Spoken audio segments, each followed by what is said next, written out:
Iska, bilisan mo! Takbuhan natin si Princess! Sige, Bebang! Takbuhan natin siya! Bebang! Iska! Antayin niyo ako! Wala akong kasama kong umuwi! Bebang! Nandiyan na si Princess! Halika rito sa latambay, Iska! May papakita ko sa'yo!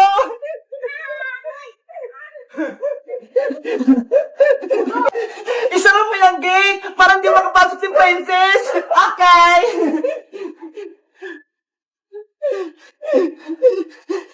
Anong ipapakita mo sa akin, Bebang? Charan! Ang dami ko ng alagang isda, Iska!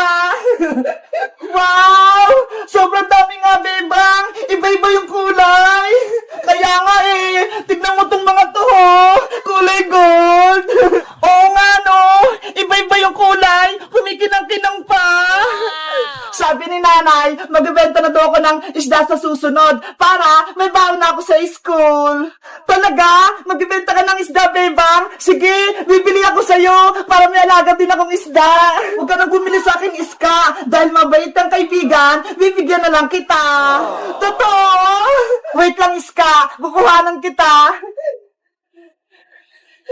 Eto, Iska, sa'yo na lang to lahat. Alagaan mo sila, ha? Wow! Thank you, Bebang! May mga alaga na rin akong isda. Ang cute nila. Tapos ang dami pa. Walang anuman. Bebang! Iska! Tinakbuhan niyo ako! Hindi niyo man lang ako inantay! Princess! Tignan mo ho! Binigyan ako ni Bebang ng mga isda! Ang gaganda nila! Wow! Isda! Ako din, Bebang! Bigyan mo! Ayoko na! May kasalanan ka sa akin, Princess! Una, kinain mo yung bagong marshmallow, tapos inaway mo ako sa school. Sinumbong mo pa ako kay Teacher Santos. Ang sabi mo, nakikipagchismisan ako. Totoo naman nag-usap kayo ni Iska. Sinabi ko lang yung totoo kay Teacher. Dapat, hindi ka nalang nagsumbong, Princess. Ayan tuloy, napagalitan si Bebang. Nang dahil sa'yo, pinatayo ko ni Teacher sa may pintuan. Sorry na, Bebang, hindi na mauulit. Promise, buksan mo na tong gate. Pengi akong isda. Hoy, Princess, nandiyan ka lang pala. Kanina pa kita hinahanap.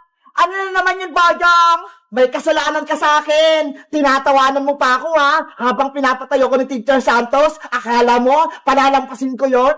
Hindi ko kasalanan kung pinatayo ka ni Teacher. Pumasok ka kasi ng maaga para hindi ka malate. Ay, aba, matapang ka pa rin. Akin ang bag mo. Boyong! Bitawan mo yung bag ko!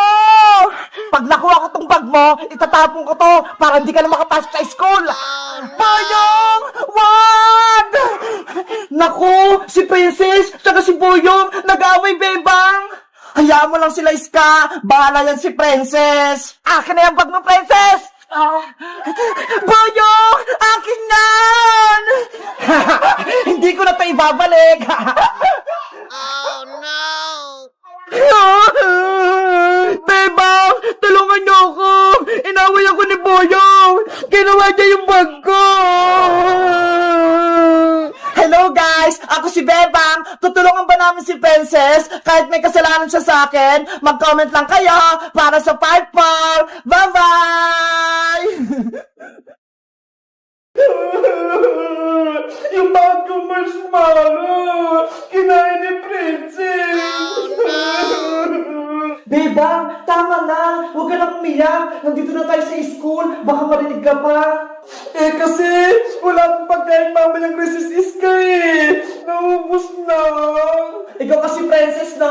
Ang sabi kasi ni Bebang, hati kayo sa marshmallow, pero kinain mo lahat. Bebang, sorry na. Huwag ka nang umiyak. Ito ho, bigyan kita ng piso. Palitan mo yung kinain kong marshmallow. Ano? Piso lang yung ibibigay mo, Princess? Ang haba kaya nung marshmallow kinain mo. Kaya dapat 10 pesos yung ibibigay mo. Hala, ang mahal naman. Huwag ko na nga lang bayaran. Pambili ko na lang ito ng candy mamaya. Princess! Ikaw, Princess, pinaiyak mo pa si Bebang. Ikaw na nga may kasalanan Babayaran mo na nga. Ayaw pa niya.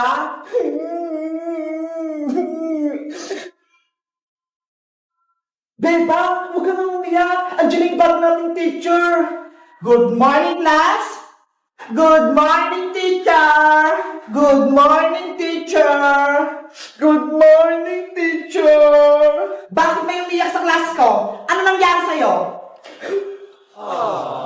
Nag-iingay si Bebang teacher kasi wala po siyang baon. Nako. Bawal ang iyakin dito sa may classroom ko. Kaya, tigilan mo na iyak mo. Opo. Napagalitan. Ikaw talaga, princess. Tinawagan mo si Bebang. Class, kilala niyo ba ako? Hindi po, teacher. Okay, magpapakilala ko. Ako si Teacher Maribel Santos, ang class advisor nyo. Kaya dapat, mabait kayo. Huwag pasaway at huwag iyakin sa klase ko. Naiintindihan nyo ba? Opo, Teacher Santos. Ngayon, kayo naman yung magpakilala sa akin. Mauna ka na din na buhok. Ang pangalan ko po, teacher, ako po si Iska. Ako naman po si Bebang. At ako naman po si Princess, ang pinakamaganda sa lahat. Parang kulang kayo. Sino yung absent? Naku, late na ako. Nagsimula na yung klase. Good morning, teacher. Stop! Diyan ka lang. Bakit late ka, Ino? Sorry po, kasi hindi ako nagising ng maaga eh. Dahil late ka, may parusa ka. Tatayo ka dyan sa tabi ng pinto. 1 oras. Ngayon na. Oh Opo. no! Si Bayang, tinataya. Yarin ka sa akin, princess, mamaya kapag uwian. Teacher Santos, si Bayang pa nagbabanta sa akin. Bayang, tumayo ka dyan na maghapon. Naintindihan mo ba? Opo. Ano ba yan? Yari, Bebang, yung bago nating teacher, sobrang tapang, pinatayo niya si Buyong. Oo nga, Iska eh. Sana hindi tayo pagalitin ni Teacher Santos. At sino naman yung maingay dyan? May narinig ako nagbubulong-bulong Si Bebang mo, teacher, nakikipagkismisan. Bebang, tumayo ka rin. Samahan mo si Barb sa may pintuan. Opo, teacher. Oh no! Buti nga sa'yo, Bebang! Guys, may bago kaming teacher. Ang pangalan niya, si Teacher Santos. Kaso, sobrang tapang niya. Kayo guys, mabait ba o matapang yung bago niyang teacher? Anong pangalan niya? Mag-comment lang kayo. Bye-bye! Happy New Year, everyone! Wow! Ang lakas ng paputok ko!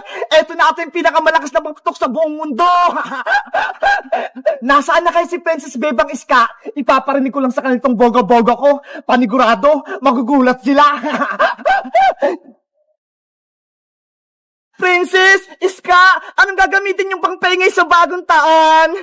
Eto sa akin, Bebang, turotot!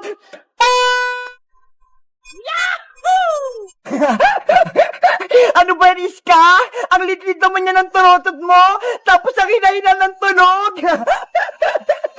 Ikaw ba, Princess? May turotot ka rin ba? Charan! Binigyan ako namin ng mahabang turotot. Pakinggan nyo, Pop! Ay, ang lakas nga! Ano naman sa'yo, Bebang? May turotot ka rin ba? Wala pa eh. Pero sabi ni nanay, pwede na daw itong mga kaldero. Eto na lang daw yung pampaingay ko. Si Bebang, magkakalimbang na kaldero. Pakinggan nyo,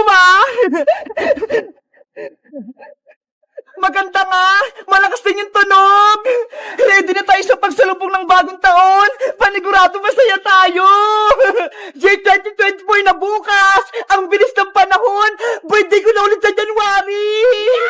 Ang saya-saya ko ngayong 2023 dahil marami tayong adventure. At sana sa 2024, mas masaya ulit. At sana rin, hindi na maggugulo sa atin si Boy yung butike para lagi tayong masaya. Hoy, Princess Bungenge, naririnig ko yung pangalan ko Pinag-uusapan niyo ba ako?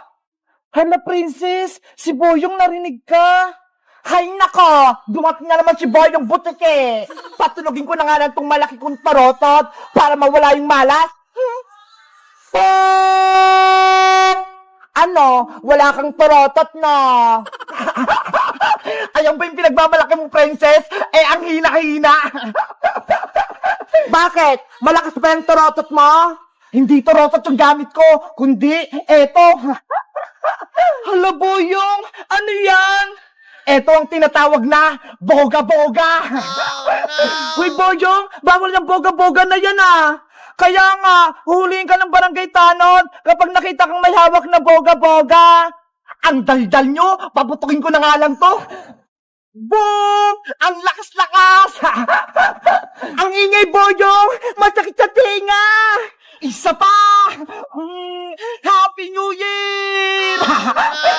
Boyong! Itigil mo na yan!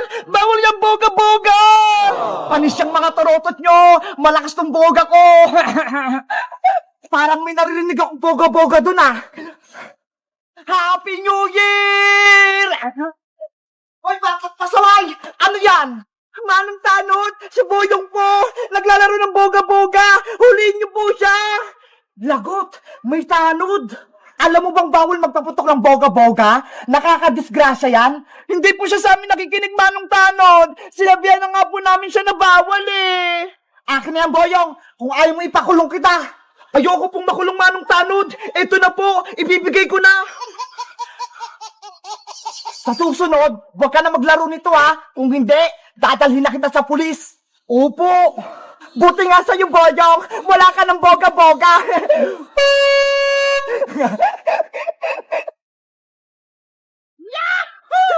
Ano ba yan? Wala na akong boga-boga. Wala na akong paputok sa New Year. Magtarotot ka na lang kasi, Boyong. Huwag ka nang gumamit ng paputok. Hello guys! Bagong taon na bukas, wag kayong gagamit ng mga paputok ha, para iwas disgrasya. Kaso si Boyong, naglaro pa rin ng boga-boga eh. Bawal yun. Dapat, taratot na lang, o kaya, mga kaldero, katulad nito. Kayo guys, nakabili na ba kayo ng mga taratot nyo? Mag-comment lang kayo. Bye-bye! Happy New Year!